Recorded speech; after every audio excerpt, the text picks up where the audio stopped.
Welcome to the Architecting in Stilettos podcast. If you know us, you know us. And if you don't, hello. I'm Arlene Ajurian, joined by Katie Flores. Hello. Here at AMK Studio, an architecture and planning firm in sunny SoCal. We typically get invited by developers, entrepreneurs, nonprofits, and luxury home builders who are struggling with the big three: maximizing site value and profits, obtaining approvals, and creating the ideal solution that will best achieve their goals. When the final design is as buildable as it is green, creative, and joyful, that's the win-win we're looking for. This podcast is about how we get there. We share stories, focus on real-world, behind-the-scenes challenges, and candid discussions, all while playing well with others. Hello, and welcome to episode 6 of the Architecting in Stilettos podcast. Our steadfast mission is to empower builders, developers, and adventurous clients to build their dreams and reach their goals. And as we continue with our wildfire series, today we're joined by Mike Nalbandian, a seasoned Southern California realtor with deep roots in the communities affected by the January fires. Mike brings more than just real estate savvy. His background in finance, mortgage lending, and client advocacy makes him a critical voice in understanding the ripple effects wildfires have had on the local housing market. Whether you're a displaced homeowner, investor, or looking to navigate the chaos of post-disaster real estate, Mike's here to break it down and help you make smart moves in uncertain times. Let's get into it. Hi, everybody. Thanks for joining us on this episode. We have with us today Mike Nalbandian, who we are so thrilled to have you here because of your wide amount of experience. I mean, banking, lending, and real estate. You're like the A team all wrapped up in one person. So thank you very much for being here. Well, thank you. And unfortunately, of course, the situation that we have here with the wildfire, just the whole situation with the wildfires is that we need your expertise to kind of weigh in today from the standpoint of values in real estate and this broad, thing that we're going to talk about in terms of, again, we're going to revisit some banking questions, some lending questions, but from your standpoint and merging them with real estate, I think it's going to be pretty fascinating. So thank you again. Well, truly honored to join the Architecting in... Did you bring your stilettos? Redo this. You edit this, right? You'll edit this. Yes. Well, I'm truly honored to join Architecting in Stilettos and excited to share this conversation with you, Katie and Arlene. So I'm really excited. It's my first podcast recording ever. So if I'm a little nervous, excuse me. No problem. But it's going to be fun. So Absolutely. I'm hoping that we can provide some good information for people in terrible times. Yeah.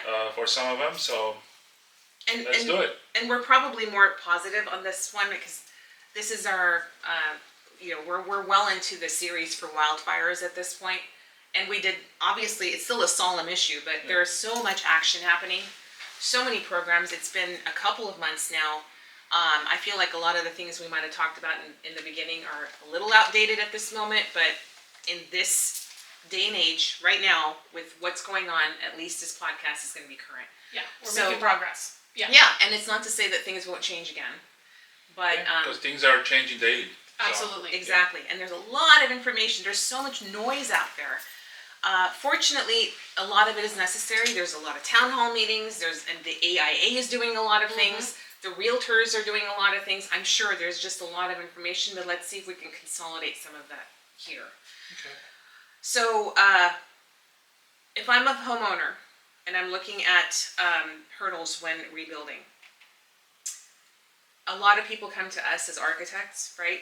And we one of the main things that we do is we strategize with them. And a lot of that, the possibility of an ADU and the possibility of maybe building more than one ADU now, especially in unincorporated LA County, that has become kind of a game changer. You want to weigh in on that? Yes, it has. I think everyone in my neighborhood is building an ADU these days. Right. But building an ADU is actually a great way to make the most out of your property and your land. Right. It helps boost your finances. It adds value to your home, so appreciate your value. Make it more appealing to buyers if you want to sell one day, specifically to multi-generational families. So they can have their parents, grandparents with them, brother, sister, they want to live together, great. Plus renting it out can bring you some cash flow and help you build wealth. So highly recommend to take that consideration. Yeah, to have that extra income can be huge. Yep. Exactly. And from an architectural standpoint, we like it because, well, one of the things that you brought up when we were talking earlier was the LA, what was it, the disaster, Los Angeles Fire Rebuild Ordinance, right? Which allows for some temporary housing. And as we get into the process of rebuilding or re-strategizing, temporary housing is going to be pivotal to some people in terms of trying to live somewhere, and if they don't have the good enough insurance where you've got rental costs covered, that is really going to come into play. Correct. Yeah, I mean, so many people are displaced. Yeah, loss of use is something that you need to look at your policy. If you don't have that now, you have nowhere. You have to pay for your mortgage or your housing expense, plus you have rent if you go somewhere else. So how are you going to be able to afford that? Not an average person can't do that. Absolutely. So you have to consider, what are you going to do meanwhile? Where are you going to live? So So, like, not to digress, but if we were to look at one of the things that it allows us as temporary housing is manufactured housing. And manufactured housing has come a long way. It's not your typical, like Trailer mobile park, home, trailer park. Correct. So if we were to look at that as perhaps an ADU and get that approved during a strategy. Yeah, build the ADU first, or if Right. any of your property is still standing, like your garage, you could build an ADU there right away. Live there while you're rebuilding your home. Right. That's a possibility, yes. That's a great way Huge, of saving money. So how does the bank view ADU rental income then? That is a great question. Not every lender will consider ADU income. There are a few factors to consider. So first of all, of course, the most important is it permitted. If it's not permitted, they're not going to consider it. Is there rental history in the ADU? Obviously, if it's a brand new ADU, you don't have history. So if it's brand new ADU, you have future rental income. That's the consideration, right? So they will look at what that is based on the comps. They'll take 75%, and or if you have found a tenant and you have a lease agreement and secure deposit, Even great. better. Yeah. Right. You have that, and you have actually renting it already. They may consider that at 75%, and that will add to your income to help you qualify for a loan if you need to. Sometimes your income is good enough; you don't need that extra income. But a lot of But it times, on could average, leverage they something. do. Yeah, absolutely. So that will help you basically qualify for loan or cash out loan or second loan, like an equity loan or line. So it just depends. Now, FHA is easier if you're doing FHA loan, which is obviously less down payment, lower FICO score requirements, but they consider it sometimes 100% of the income, depending on the situation, versus Interesting. conventional. Right. Yeah. Well, since we talked about FHA, I want to see if we want to talk about that. Okay. Because we talked off camera about some of the specific loan products out there. Yep. And I did not know about the FHA 203H programs. Do you want to walk through some of these? Yep. There are programs out there, even lenders don't know because they've never used it, and that's one of them, FHA 203H, which is traditionally there's FHA 203K, which you could get a refinance or you could get a loan when you're purchasing a home to remodel your house because it hasn't passed appraisal. But that gives you a very small dollar amount versus 203H, which gives you money to rebuild. Nice. So it's a big difference Sure. in dollar amount. So that loan is available. Again, I've been in the industry for years, and that's the first time we're talking about it. So Yeah, because there you it's go. so And specific. I guarantee you, Right. Yeah. average lender, if you ask them, a loan officer, they're like, "What is that?" So, but that is available. So the best way to go to see if you qualify or if that's available, talk to your loan officer, whoever that is. If you don't have one, call your realtor. They'll get you a loan officer that can help you. What's so good about this loan? It's a How's the Lower, interest rate? usually lower rate than conventional. Okay. Yes, it does have mortgage insurance, because you're maximizing your equity on this to get this loan. Most FHA loans are 96.5 loan to value. Wow. So versus conventional, you need at least 5, Oh, 10, a even different. 20% or more. Right. So that's the rates are on average lower. So that helps you with your monthly payment. Okay. But the mortgage insurance, a little bit higher than the conventional mortgage insurance. Does it matter if I have lower credit? Yes, you could go on FHA loan actually as low as 580, Got it. where on conventional is minimum 620. Wow. So I know Okay. 580 is pretty low, I mean, but you can do FHA loan at 580. Okay. okay. Again, these things can change every day. That's why it's always to check with your loan officer what's available today. Sure. So, but that's the positive of FHA. Just to get it on the radar is great. Yep. What else? What other program? There's also Fannie Mae has a program. It's called Fannie Mae Homestyle Renovation Loan. There's obviously the 203K. If your house is not completely burned down and needs some work, you could do that loan. So for remediation, I could use that. Yes. Okay. Remediation usually is done by insurance, but Right. if insurance doesn't cover, Right. that's an option. Okay. Yeah. Okay. Okay. So Good those to are know. the main programs. Of course, you can try to get an equity loan or equity line if you still have a house standing. So if you don't, they're not going to give you that loan. Yeah, there's no Yeah. equity there. Right. Right. It's just your land Yeah. value. Yeah. Interesting. Okay. So those are some options that you have available when it comes to loans. Okay. Yeah. SBA. The SBA has a program. Yes, SBA historically is not. Everybody says it's for businesses. Yes, it is 99% of the time. But when it comes to disaster time, they actually can provide you a loan if there's a gap between your insurance and your construction cost. Wow. I didn't know this. Yes, so you can actually get that loan, and it's not offered all the time. It's just offered when there's a disaster. So it's a great program, lower rate. Again, it's a loan, so you have to pay it back. It's not a grant. Okay. So, but it's available. Interesting. There's also grants Right. through either communities, through state programs, through county programs. There's some kind of grants. Some of them actually, like FEMA even has grants that you don't have to pay back eventually. Again, people don't know that this is available, but you have Sure. to see if you qualify and take advantage of it. You mentioned earlier an energy efficient mortgage. So why are we when we build in California, and especially if it's brand new construction, by code, it's energy efficient. I mean, generally we pass something called the Title 24 energy efficiency, has to qualify for that energy code. Why are more people like, what's with this mortgage? Like, why have not, I've never heard of this mortgage before.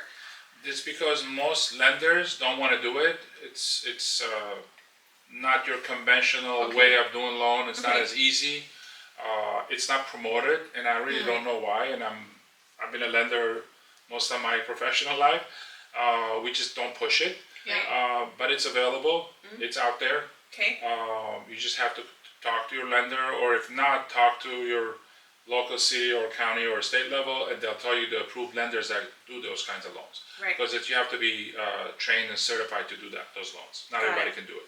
Yeah, I'm sure there's extra paperwork to prove that all these energy efficient measures were installed correctly. You Yes. probably need a HERS rater to come out You need and inspection, and blah, exactly. blah, blah. Right. That's So why a lot of it's lenders stay extra, away. a lot of extra paperwork. Yeah. Okay. And the Cal HFA and Correct. California Housing Finance Agency, they actually have programs right. all the time. They have down payment assistance programs. They have all kinds of programs. But during disaster, they have a program that can help you rebuild. Again, contact them. They have a website. They have an 800 number, or call them, and they will guide you with that too. And you also mentioned the CalCap, seismic safety and wild.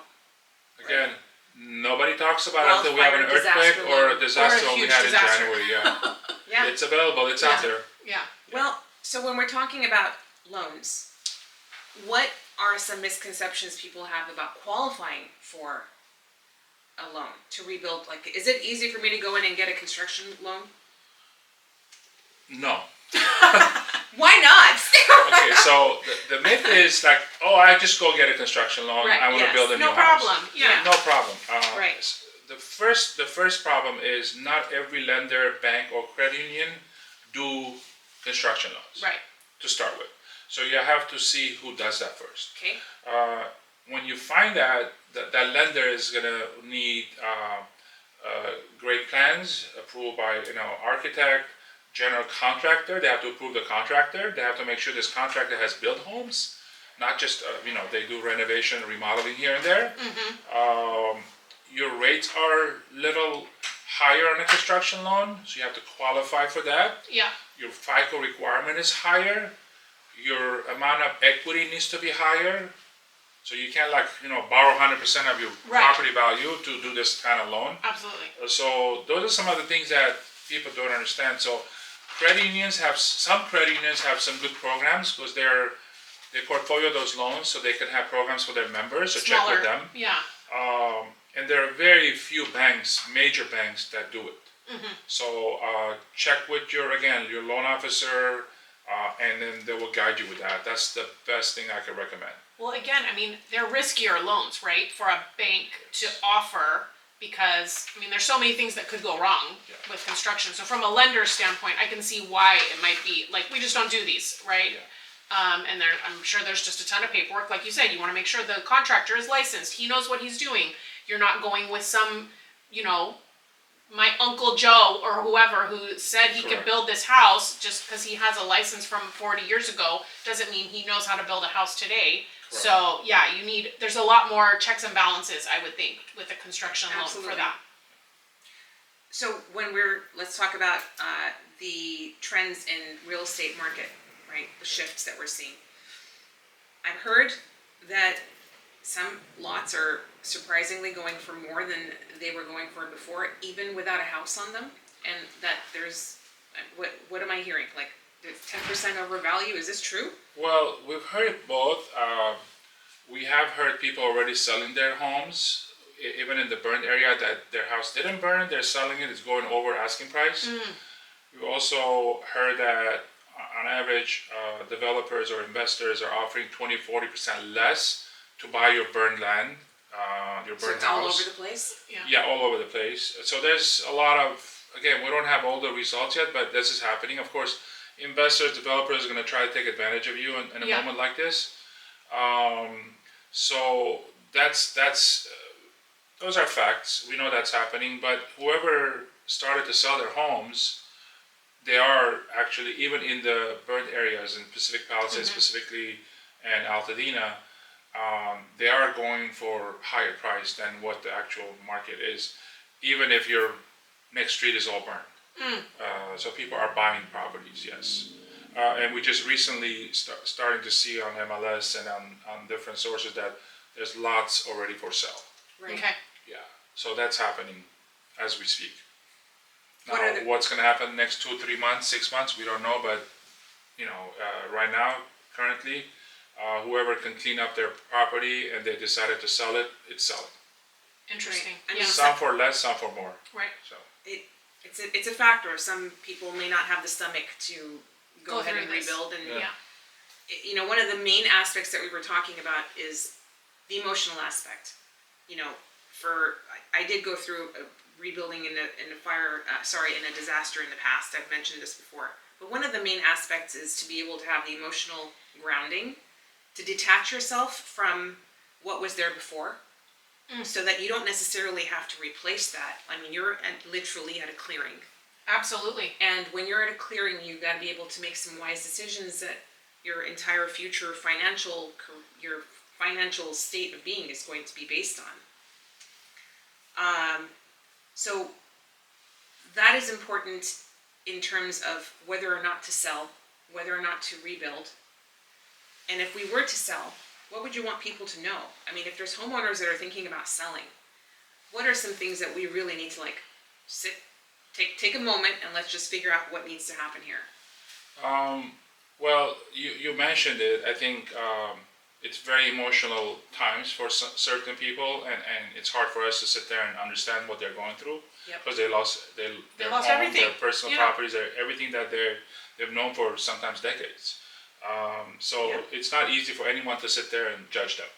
No judgment. Before selling, there's certain things that I would recommend they do. Like you said, take a deep breath, talk to professionals to help you make a sound decision. Don't make quick decisions. Okay, that's number one. Do a true market value assessment, and and that will help you decide what your actual property is worth today, based on the situation you're in, and let's say specifically in those two areas, Altadena and Pacific Palisades. The insurance settlement timing. Oh, yeah. People think everybody got paid. No, you'll be surprised. Most people have not gotten paid yet. Yeah. So that waiting area can cost you. Absolutely. Because you have property tax to pay, you have mortgage to pay, you have to live somewhere. So those are some of the things to consider. Yeah, time is Because money. all of for those sure. are still getting paid. Yeah. It's not like you still got to pay Yeah. it just to protect your credit. Because of the fires now, and even before, there were a lot of the land use changes, a lot of laws change, a lot of what you can't do, what you could build, how you could build change. So Right. check those. Well, you can't really Google that. Yeah. You need to talk to a professional. Yeah. Okay, I'll be honest. So as much as I know, I'll talk to a professional because the information changes daily, weekly sometimes. They can have a city council meeting today and change things and nobody will know about it. Right. Because guess what? They're not going to update the website Yeah. that fast. And this, they've told me this from the city level, like, don't check the website, call us or come and see us. Yeah. Um, Yeah, but I mean, especially if your house was 50 years old, Yeah. you cannot build that same house today. No way. I mean, Impossible. that house doesn't exist. So and nor should you have to. right. I mean, it's like so yeah, exactly. we have some people have come to us, and if they have like 6 bedrooms, and their kids are grown and they're mostly moved out, why are you trying to rebuild a 6-bedroom home? Is it just for the market value? Is it to be able to sell again, or is it because you want to stay there? And in that case, you don't have to build a 6-bedroom house. Right. You can build 2 Shift- units or build an ADU. That gives you more Exactly. value actually than Something. 6 Yeah. bedroom. exactly. So just thinking a little outside the box, it's so hard. I mean, I It's can't very imagine. Again, Having I a can't guest imagine, house but will yeah. give you more value than 6 bedrooms. Well, Exactly. we were just talking about the LA planning, the LA County planning guidelines regarding ADUs. This is straight off of a worksheet at this point, and there's some changes that we've noticed as professionals, which we do need to verify. But just in terms of what we see on the worksheet, a single-family home can now be turned into essentially a fourplex, which is massive investment property. Yeah. I mean, that Yeah, to have up to 3 ADUs on a single family lot in addition to the main house, that's crazy. Yeah. That is Yeah. crazy, and with such lax parking requirements that it really does make it possible to do this on many of the lots. I think it's a strong argument for Just exploring your rebuilding options. at least, yeah. right? And understanding that inherent value in land. The parking conversation, depending on what street you live in, Of course, could be sure. a problem. But we know, for example, recently I had a commercial property that we're looking at what the buyers can build on it, and we found out from the city that we could build up to 80 units, affordable housing, 0 parking. Yes. Well, where are they all going to park? What are you gonna do? Yeah. Yeah. So most of them are going to have a car, at Yeah. least one Right. car. Yeah. So those are problems that we're not anticipating Yeah. what can happen with Right. parking. Yeah. But Just because you're yes, allowed to do it doesn't mean you should do you it. don't you Right. don't need to provide parking to your tenants Yeah. anymore. Basically anywhere. Right. We already know that. Yeah. Very certain pockets don't allow you to do that, but those pockets are getting smaller and smaller. But one of the other things I want to add earlier is rebuilding versus selling economics. So you want to look at the gap, calculate the gap between your insurance payout, rebuilding costs, and what an investor is paying you. And then put that on a piece of paper and look at numbers. That's awesome. So because that's what that will take the emotional, Comparing. Yeah. Look at the dollars. Yeah. Exactly. take that emotional part out of it. Just Yeah. look at dollars, what's insurance paying you, how much it's going to cost me to rebuild, and how much the investor is paying me. Yeah. And then what are the numbers? Numbers don't lie, as we know. Right. Unfortunately, facts are facts. Yeah. So obviously there's buyout programs by the city in certain areas because you may not even be able to rebuild. Right. The city may just take over, or the county. Yeah. We were talking about Malibu earlier Yeah. in that respect. Yeah, from what we've heard, west side of Pacific Coast Highway, right on the water, most of those areas that burned, they can't rebuild. Right. But then you have homes that didn't burn in those areas. You have one or Little two that just. sprinkling of, So yeah.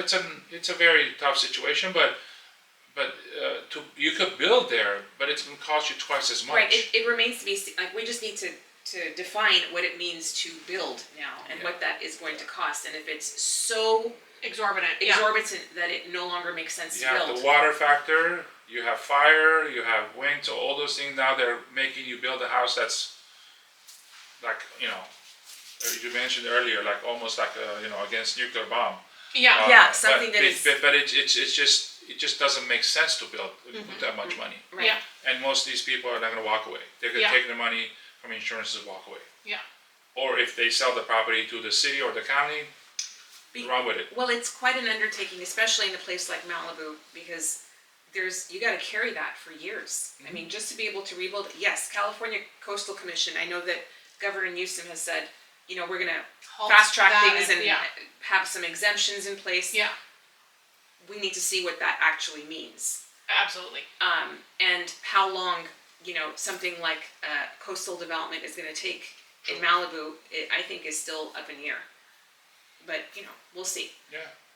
And what that means, it's like, so we have current codes. Are the codes going to get even more strict for those particular locations in Malibu? Like we were talking about, I did joke about the fact that it has to be nuclear proof, because essentially we're talking about flood proof, fire proof, seismic proof. I mean, resistant, not proof, but like, you know what I mean? Just in terms of it not Well, you falling can do apart. a proof. Well, anything is possible with money. There are companies, that materials they've created that are actually up to 250 mile an hour windproof, Right. fireproof, You bury some caissons deep enough. earthquake Yeah. proof up to 8.0.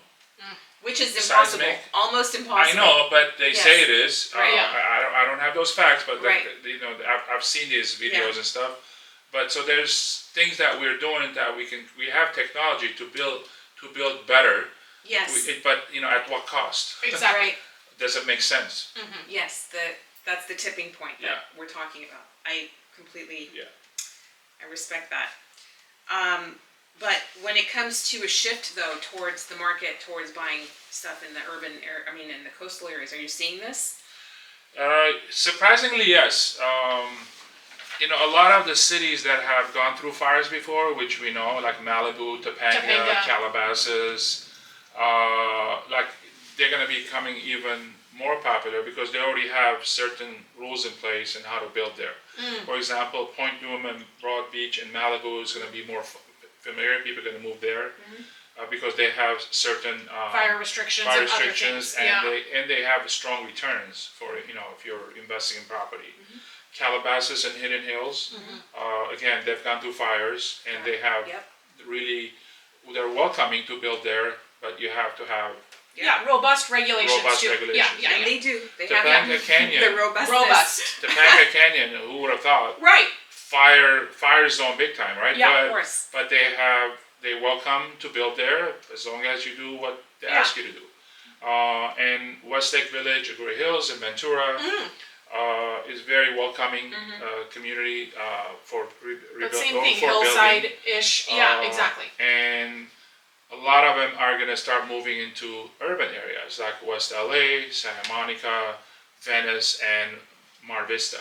Yeah, Because it's just people are just done. yeah, Yeah. Because it's not the first fire. A lot of yeah. them. So they want This to is not their first They want to fire, be in the city Yeah. now. and they're done. They don't want to So- do that again. Well, and again, like there already was a housing shortage in these areas. I think that's the other thing that, again, we know that moratoriums have been put in place so that no price gouging and that kind of thing can happen, but when you have the supply is down here and the demand is up here, it's just, where are people gonna go?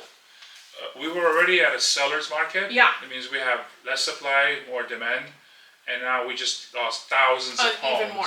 So our demand just went up. Yeah. So that's why, and we have less supply. Less supply, Right. yeah. So by the time we build, that's why a lot of these units, ADUs, is going to replace those units because we just don't have land, Yeah, and we don't know when how long it's gonna Calabasas, take, Pacific Palisades and Altadena yeah. are going to rebuild. It's going to take 3 to 5 years minimum, they said. Mm-hmm.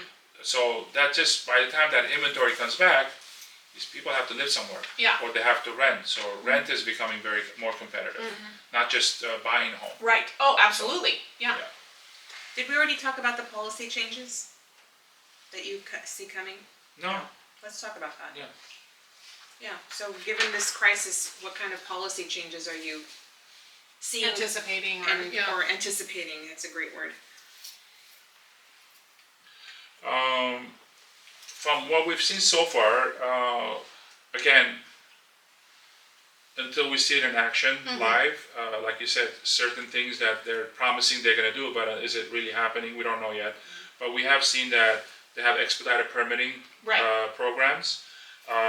They're able to have you build units, more units, versus before you could have done one attached ADU and another detached. Now you could do two attached and a detached, Right. for example. Zoning adjustments are conversation, and some of them have been changed, Right. which was already happening before, from California all the way to local level. Right. There's alternative construction methods are going to be out there, and people are going to be looking at those more. Right. And one of them is modular homes. And Yeah, off-site construction is is definitely not just a trend, it is probably the goal because of the quality of construction. Well, and the Yes. shortage of labor And the locally, shortage of right? labor. So to be able to build it somewhere else and bring it in, it just makes sense right now when we've got this concentration in one spot. Yeah. Exactly, and because it's also going to minimize all of the crews on site at the Yeah, same time. exactly. Because the shortened amount of time it takes to build, so in a factory, we can build a modular unit between 3 to 4 or 5 months tops, depending on the size of the Unit. home. Yeah. Then it gets shipped in a few days. But essentially, the whole part of setting it and closing up all the seams, that takes about 2 to 3 weeks Yeah. for a basic build. Now you've reduced the amount of sites, the amount of construction crews on On site. site. That you Yeah. need to be on site. So Yeah. that we don't have like, the entire block is now gonna have construction crews and developers, but now you just reduced it, so it's just 3 weeks per, essentially, aside Yeah. from Per building the building. But it's foundation. much more efficient. Absolutely. Anyway, but that's huge. Yeah. I'm totally with you. Yeah. yeah, the cities also have eliminated or reduced some of their fees for permitting, things like that, so that Thankfully, will help, obviously. Obviously, the county has also asked people to apply for a property tax reduction temporarily until they rebuild. Yeah. That will help you, financially, monthly, obviously. Yeah, that makes so much sense. I mean, There's a lot your of things value. out there, Yeah. and they're available for people to help, but again, the best thing to do is talk to professionals to help you navigate this journey. It's a hard journey, but it could be done. Yeah, but that's a good one. The insurance. I mean, too. It's like with your property taxes, your insurance. Like all these fees are fluctuating. Yeah. And so to be able to take that little bit of credit, I don't know the right word, to be able to say, look, my land value, all I have is land now. There's no improvement on it Yes. anymore, right? So when you see your normal property tax bill with the land and the improvement should be zero. So like to be able to take that credit of like, I'm only gonna pay this much on my property taxes for the interim, that can be a lot of savings for people. Absolutely. And then you asked earlier, rebuild versus sell. Right. Yep. Well, if you are going to sell, there's a few things people don't consider. If you have a mortgage today, let's say you got it 2-3 years ago, 4 years ago at 3%, that mortgage will be That does gone. not exist anymore. That mortgage Yep. is gone. Ugh. Even if you rebuild, now you're gonna get a construction loan, which will pay off your loan And it on average, converts, if yeah. insurance hasn't already paid it off. Yep. Now you got a new construction loan with today's rate, which is temporary loan, into a conventional loan eventually once the house is built at a market rate today. Right. So you just lost that 3%. Yeah. So your payment shock is gonna be huge, Right. because the rates are in the 6s now, Yeah. as of today. Right. For your property tax, rebuild versus buy another one, sell and buy. If you're not 55, if your primary home, Now you're gonna go and pay tax at today's rate, versus you have grandfather low property tax today at this house. Right. Right. So those are things that You huge have to weigh. payment shock. Yeah. Right. And forget about the insurance. Obviously, insurance prices. Yeah. We all know what's happening with those even before the fires. Yeah. And obviously, if you move from fire zone areas to urban areas, it will be lower, Something Sure. will change. but yeah. it's still high. Yeah. So back in the days, to give you an example, I just got an estimate for my clients who are buying a condo for just HO6 insurance, which is the interior. $1,600. When I started in the industry, it was $200-300. Yeah. Just the interior of the condo. So that's how big of a difference it is. Like Yeah. it's a big, you have to qualify for that as a loan. Absolutely. So- No, I mean, So it was, between your property tax, your insurance, and your payment, you have to qualify. yeah. It was 1,600 for the payment year. for 1 year. Yeah. Yeah. Versus used to be $200, $300, $400 a year. Yeah, when I it's see. just interior only. Right. Yeah. So, Again, Enjoy has wait. insurance for the building, Yes. but this is just for you if something Your- happens within your within walls. the unit. Yeah. So many things are different. I mean, we were just talking about labor costs too.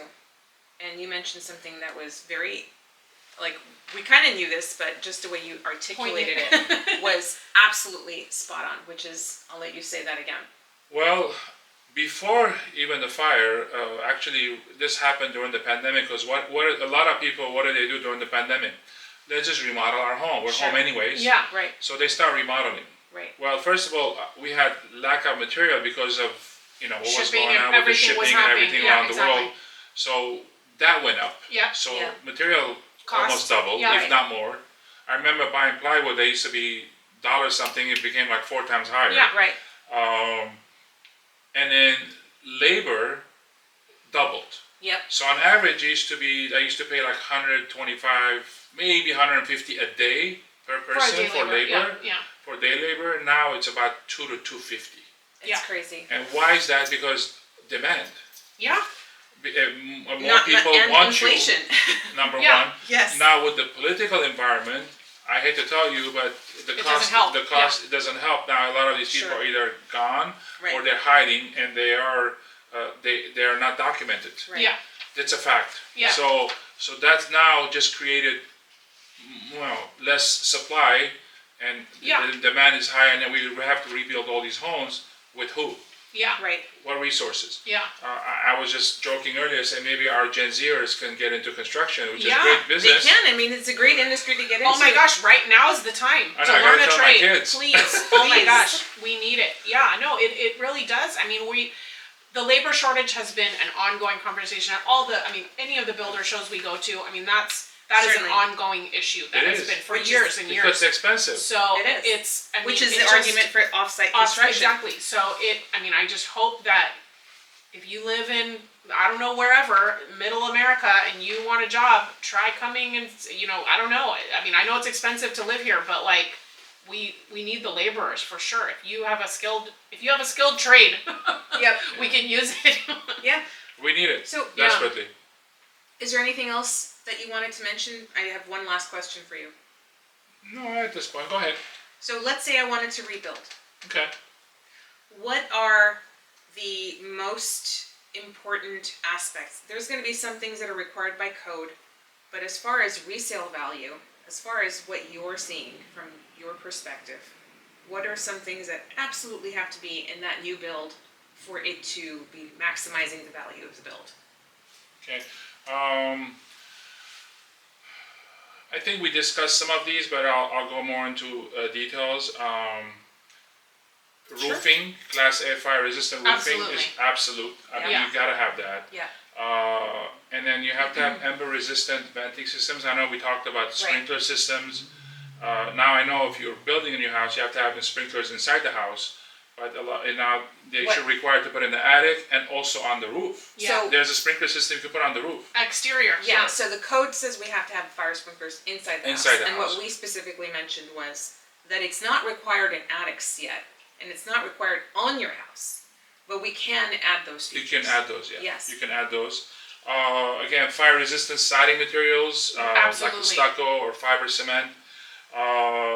We talked about landscaping and hardscaping.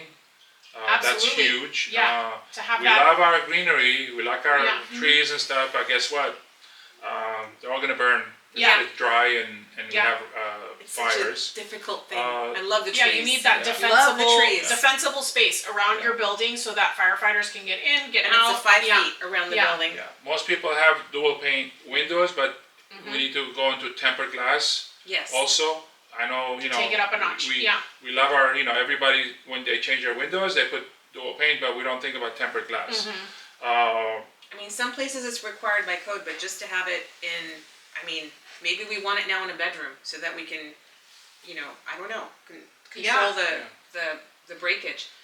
Some other designs that you can consider. These are again extras, but you could consider if it makes sense financially. Indoor air filtration systems. Absolutely. Backup power solutions. Oh, for we- sure. In a disaster, the power that was. Everybody was Yeah. out trying to get a generator. Yeah. Right. And I was one of those. You were one of them, yes. Smart home, obviously, integration, and then we could talk about home office space.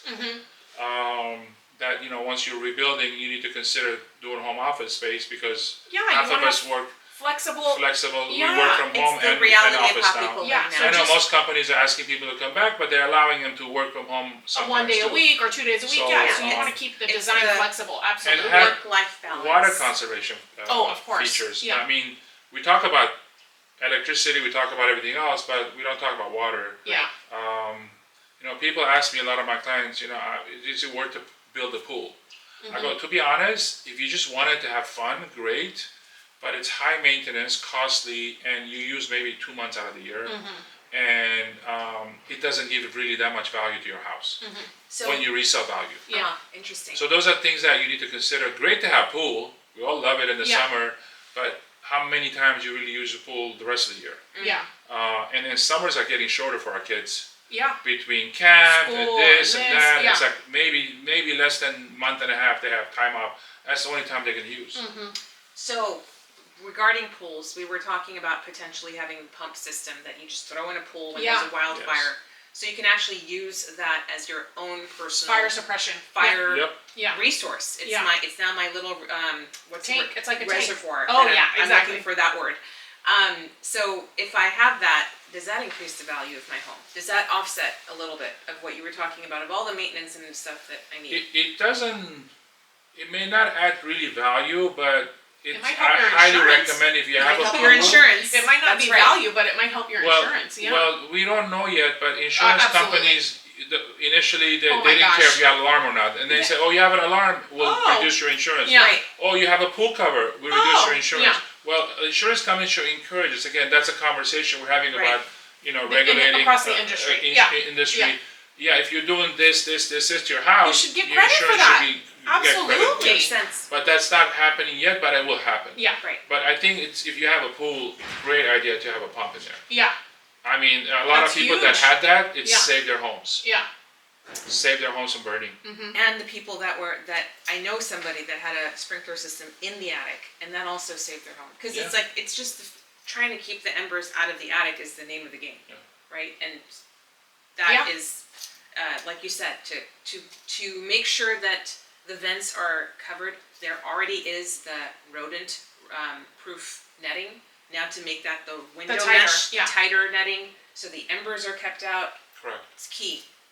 Caulking joints, All making that. sure all that is nice and And these are available today. Absolutely. And they're not like expensive to do, but people just never did it or didn't think about doing it. Well, I mean, it is an expense, but it's not enough of an expense They're- that they're I mean, very it- low it- cost things Yeah, that can be it's done. exactly. I think people are just, this is the way we've always done it, and so we're just going to keep doing it that same way. And so, I mean, that's like you were saying before. I mean, it's a sad state that like we need a disaster like this to kind of kick people into gear. But I mean, hopefully, at least this will be a lesson for people of like, this is why we do.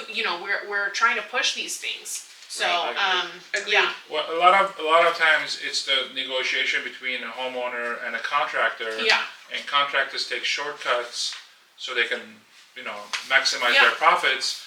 So that's something that you need to require as an Like, owner, as a home this builder. is a say, mandatory this for- is yeah. what I want from Yeah. my house. Now give me an estimate based on this. Yeah. This is exactly what I want. Right. So, and let's say make my house look good and you make as much money as you want. yeah, So that's the conversation you need to have. That's why making the decision on a contractor is very important. Don't rush into it. Interview as many as you can. Definitely between and yeah, at least minimum of 3 to three. 5. Yeah. Yeah, And then eliminate the low bowlers. yeah. If you think somebody's getting a better deal, no, they're If it's not. too Eliminate true, the low bowlers. well, And That's it's just, I mean, I feel like people also don't think about the personality, right? I mean, you're gonna be in a relationship with this person for a year, At least. you know? So it's like, make sure that you get along with them and you feel like, you know, when you bring up a question or you wanna communicate with them that they're receptive to that and you guys get along. I mean, you don't wanna hire somebody that it's like a burden for you to talk to them. Do you know what I mean? Like, 100%. so it's like, there's just, people have different personalities. They're gonna get along with people, different types of people. That's A-okay. There's all kinds of contractors out Yeah. there. So like, find someone that you get along with and that you actually want to talk Truly, to. just like the That goes architect, a just long- like your that goes a long your way. main It's feature. like a realtor. Yeah. Absolutely. I like to meet my clients in person Yeah, because I want to build that trust, that Yeah. relationship, and I want them to trust me, and I want to see if I want to do business with them. yeah, Yes. So and it's a relationship at the end of the day. It Yeah. doesn't matter if it takes me a month or 6 months to find them a house or a property. exactly. Same thing with a contractor. You have to work with them for months. You have to get along with them and communicate. And the Right. better So- you get to know someone, the better they can serve you. I mean, I think that's the other thing, right? Yes. Like as service professionals, you know, the more I can get to know you, the better outcome I can get for you. Yes. You know what I mean? So it's like 100%. if we're all That's why tight we lipped, ask all our if we're all questions. tight lipped and nobody wants to talk, I mean, I can't get you what you want. So I mean, the more you talk, the more people that you talk to, Yes. the more we can help, the more other people can help. It just, we're all here to make it better. 100%. So one of the things that we do when we meet with clients is we have an hour-long conversation with them just from the very get-go. Mhm. And that is just so we can Ask all the questions. ask our questions. That's all we're trying to do is just find out what the right solution is. But anyway, I'm sure you do the same. And beyond, because I've worked with you before, and I know the amount of time you invest in your clients just to get to know them and be able to anticipate their needs. Yeah, you need to get to know each other. It's and because I'm at the end of the day, I need to help you get to your goal, whatever that goal is. If I don't know you, Yeah. I'm disservicing you. Yeah. So Anything else we're forgetting to mention? no, I think the best thing to do in a situation like this, especially if you're in a fire zone and you lost your home, highly recommend. Again, I'm not an attorney, but highly recommend you get legal representation because the reason for that is you want to make sure you're not leaving any money on the table. Yeah. And you know it's a fact. Everybody that needs to pay you, they're gonna try to shortcut, and Yeah. pay you as little as they can. Yeah. So, attorney, a lawyer can help you make sure that doesn't happen. Like we said, I mentioned earlier, just talk to professionals. Talk to your loan officer, to your banker, to your architect, to interview, contracts. So don't make quick decisions because I know it's hard, especially for When it's for so that emotional and you're so emotional, raw. but Yeah. Take a deep breath and then make a sound decision. And again, put everything on a piece of paper. I always love to say, put on black and white. Right. Yes. And it's- handwrite it. And I talk to my clients when I'm trying Yeah. to pre-qualify them. I just handwrite everything. Yeah. Because when they see it, it's a fact. That's Yeah. it. So I think those are some of the basic things that people need to do, and don't rush into making a decision to rebuild or to sell to investor or to sell and move somewhere else. Yeah. yeah. Sound So- words. Yeah. And Thank you. and selling and moving on might be the best solution for you, right? I mean, we don't.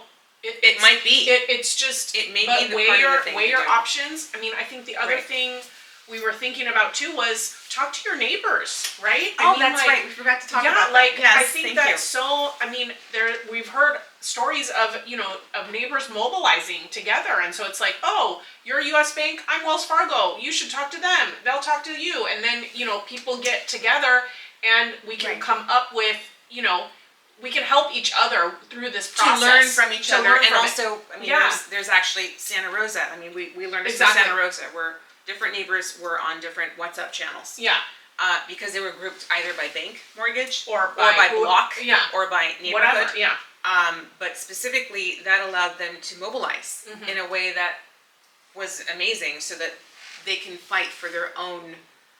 They can be their own advocates. Exactly. And I think, and again, Right. your neighbor's they're gonna have gotten new information from the, FHA or who, like, you know, the more you talk to each other, I think it's just the more you're gonna get out of it. And so Definitely. it really makes sense. And they have formed a lot of community Great. groups in Altadena and Yeah. Pacific Palisades, and that's kind of helped because I know I have family in Altadena, Mm-hmm. relatives that live there. I have a friend who had an office at Pacific Palisades Mm-hmm. that burned down. So there has been a lot of community involvement, and it's kind of good to know that neighbors are finally getting to know each Coming other. together, yeah. Yes, yep. Unfortunately, it takes a disaster to do Yeah. that sometimes, but yeah, so it is what it is. Thank you so much. Thank you, ladies. This Yeah, is fun. thank you. Thank you for being here and sharing your Expertise, absolutely. It was fun. Thank you. Appreciate it. Thanks. Thank you for joining us for today's episode. Katie and I hope you found it insightful, empowering, and maybe even a little inspiring. We're so grateful to share this space with you. Be sure to subscribe and stay tuned. There's more to come as we continue architecting bold ideas, even in the face of challenges.